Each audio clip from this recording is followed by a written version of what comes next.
এই মুহূর্তে সবচেয়ে বড় খবর, বিধানসভা ভোটের আগে ফের তৃণমূলের উইকেট পতন।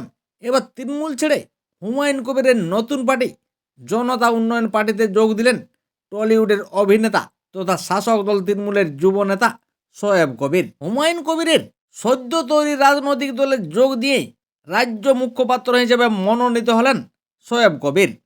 একসময় তৃণমূলের যুব সংগঠনের বিভিন্ন কর্মসূচিতে শোয়েব কবিরকে সামনের সারিতে দেখা যেত।